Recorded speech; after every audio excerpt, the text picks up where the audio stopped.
আমি আসলাম মালদা থেকে আমার মানে বাংলাদেশে আসার পথে আমাকে বিজেপি আমি ওই পারে টাকা আমি ভাঙিয়ে এলাম ইন্ডিয়ান টাকা 1000 টাকা দিয়ে 1320 টাকা পেলাম বাংলাদেশি টাকা। এখানে বিজেপি এসে বলছে যে আপনার টাকাটা দেখি, আপনার টাকাটা ওখান থেকে ভারত থেকে জাল টাকা আসছে। সেই সন্দেহে আমার কাছে টাকাটা দেখলো এবং আমাকে জিজ্ঞেস করলো। আমি বললাম যে টাকা আমরা তো চিনি না সেরকম জেনুইন টাকা নাকি টাকা, তো আপনি দেখলেন। এইটুকুই আমার কথা। আমরা চাইছি যে আমরা এইভাবে আসবো, আমরা যে রাস্তায় করবে তো মেশিন দিয়ে চেক করলে তো সব থেকে সুবিধা হয়।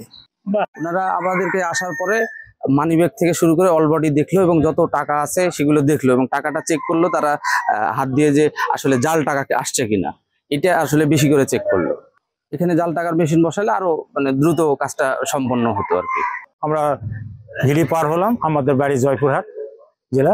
আমাদের কাছে মোবাইল টোবাইল যা কিছু টাকা পয়সা ছিল সব চেক করে বললো 9 লাখ টাকা, কোনো সমস্যা নাই, আপনারা চলে যান।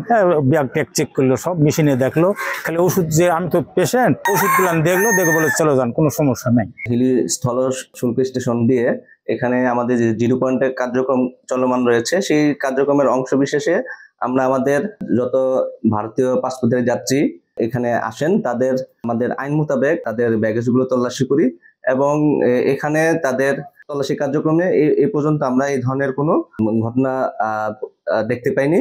যেহেতু ভারতে বিভিন্ন প্রান্ত থেকে আমরা শুনতেছি এখন বিভিন্ন ধরনের জাল নোটের একটা চালান আসছে, কিন্তু আমাদের এই 0 পয়েন্টে এখনো এই ধরনের কোনো কার্যক্রম দৃশ্যমান হয়নি।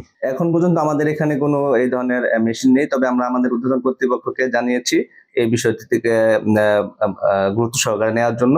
তারা আমাদেরকে পরবর্তীতে এই বিষয়ে অবহিত করবেন পরবর্তী পদক্ষেপ সম্বন্ধে।